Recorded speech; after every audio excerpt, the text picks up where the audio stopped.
Oh, hey y'all, welcome back to Noah's Arkansas Homestead, where I'm on the adventure of going off the grid. Living in a tiny cabin in the middle of the woods. It got the birds, got the bees. But yes, I suppose a huge part of this lifestyle is gardening, trying to grow your own food. So I'm going to show you some of my planting of spring of 2024. Let's get into it. All right, I guess I'll start with this garden bed here. What are you sniffing over here? One of our new cats here. Yeah, so I start here with, this is all just garlic I bought at the store and broke up the cloves. And then this one over here, these are elephant garlics that I also bought at the store. And they're doing good. They're supposed to be a little bit more mild than the regular garlic. And these are just green onions.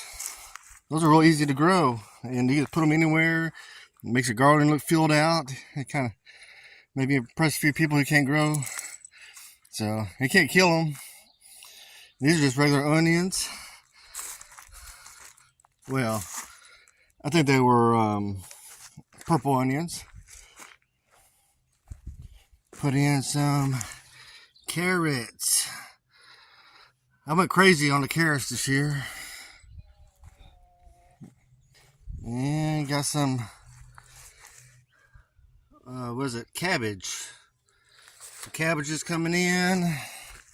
Some of them didn't germinate over here, and I kind of threw some lettuce in a few days ago. Now look at these potatoes already going crazy. Yeah, these are potatoes that were sprouting over the winter time. These are the rustic. So I may get me a good early harvest. Yeah, I've been propagating these sunchokes, even though I don't eat them yet. They say they could be good for famine food. So I just propagate them here, and then, so after I plant them, harvest some of the sunchokes every year, I go plant them like up here on the hill. So I've been planting them kind of all over the property because they're kind of invasive. So you gotta watch out for where you go.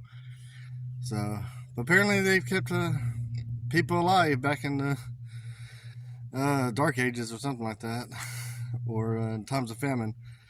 Let's see what's on this trellis. It's got some pole beans planted. Got that muscadine really going good. And over here I planted some loofah seeds. They haven't come up yet. Yeah, this bed with the fence run through it. It's nice for these doing stuff like peas,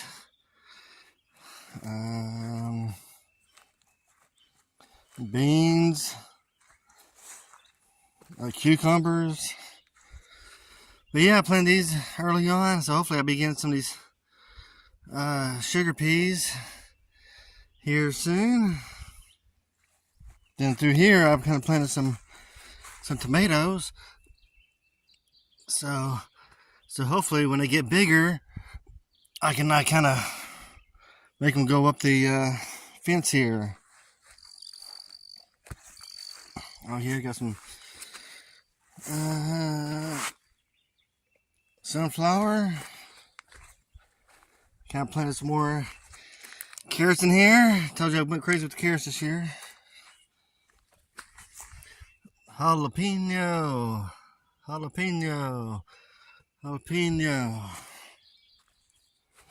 Yeah. There's like a carrot from I think last year or so. I'm just gonna let it bolt and collect the seeds for the fall garden. All right, got a couple new beds. Look how these green onions, they can get big. I'm gonna try to collect some seeds from them. Maybe I'll make them cross-pollinate. Yeah, I never tried these kind of radishes, dragon tail. Supposed to get long like green beans. I'm just trying to get some seeds from them. These are all just white radish. I like these radishes, they get big. Alright, other than the radishes here, I also got some basil. I like the sweet basil. I put it on a lot of like cheesy bread and stuff. And also put some lettuce. Now this is kind of strong, pretty neat. This lettuce is actually overwintered. So I guess it could be a numbers game if we like want to overwinter some plants. Along with these cilantro, they actually made it all the way. I planted all these in the last fall, and it actually overwintered.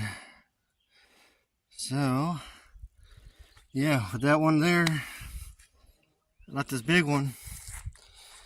Might make a sandwich today with it. Just planted these. Planted some watermelon. Hopefully I can train them to kind of flop over in this area. I'm planting mostly spinach and some broccoli and stuff in here. Yeah, I just did this project the other day. It's gonna be a big pole bean for green beans and stuff. So I got one sprouted here. So hopefully that'd definitely be great. Oh yeah, here's some goji berry.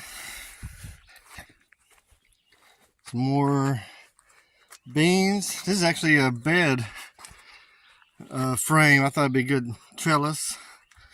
Another one over here. Yeah, what are these? These are like rattlesnake beans. It's supposed to be like good for both dry bean and green bean. A little patch of gonna be blueberries. Look at all them blueberries. These are actually native. They were already here. I just kind of let them grow. Oh yeah, Ed, if you're watching, I got those tree seedlings from your charity. Yeah, but it looks like only one of them survived. Yeah, I don't know. Yeah. But yeah, thank you. I'm gonna definitely keep this one alive. All right, now up to my upper garden. The other garden was kind of my middle garden, and I also got a lower garden. So up here is a little bit more like herbs and fancier stuff. Start with the bone and rock garden here.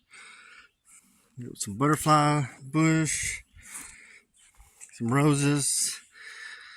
Oh, I can smell them. More butterfly, lavender, sage. That sage has been going for a few years. It's great. Got the rosemary, sage cuttings, more roses. I think some more peas growing on the trellis. And some more those rattlesnake beans. So definitely be having plenty of green beans, regular beans. No, my goji. So I just tilled this up this winter here, preparing this bed. And this is going to be a pumpkin patch. So these are all just going to be the small pie pumpkins, the sweet pumpkins. So they're all in here. Gonna go crazy. It looks like I got some kind of invasive weed growing. I looked it up. It's called a heart-shaped skull cap. And I think I was reading a little bit of this for people use it for some medicinal stuff, but I'm not quite sure what. But I'm interested in, look at this.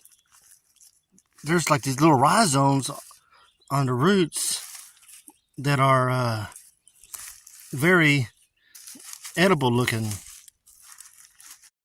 So here we go. Yeah, they kind of look like a grub or something. But I thought that could be good in stir fry or something. But do your own research. Yeah, so I haven't done any research on the edibility of the heart-shaped skullcap root. So, I don't know, you have to do your own research on that. So, I was just saying they look like they could be something. So maybe if one of y'all know about it, maybe leave me a comment. Tell me what y'all think about it. I also do some mushroom logs. These are oyster mushrooms. I kind of get old. Those there. And then this is some taki mushrooms. And over there are some golden oyster mushrooms. So I just kind of want to show these. Also got a video on how to do these also. If you want to check it out. Alright, here's my lower garden. It kind of looks like a mess, doesn't it? I think there could be a little bit of reasoning to it. A lot of this is like chickweed and stuff. I think it'll die out this summer and turn into mulch. Not mulch, mulch like the straw here. Most got carrots. I told you I went crazy on the carrots again. And this row I got more potatoes. Potato. Alright. Oh yeah, I got some more coming up there. Yeah, here we go. And these are the red potatoes. And I have some sweet potatoes down the end, but I don't think they've come up yet. And I didn't want to make time to make the little shoots. Plant some yellow squash in here. The other day, don't really see anything.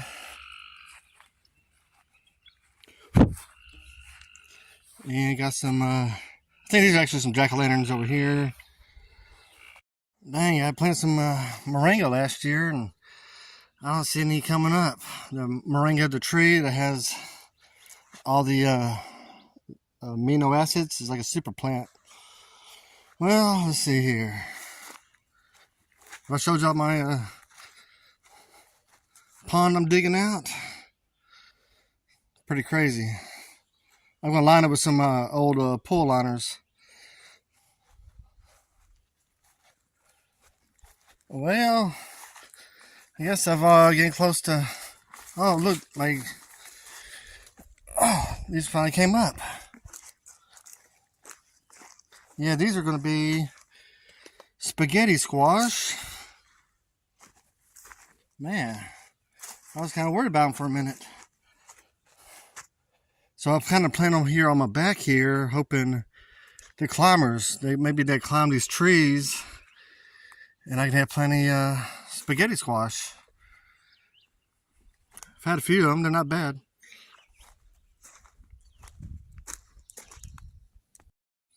Oh yeah, I remember here. I had some, plant some beets. I think they're like the Detroit Reds.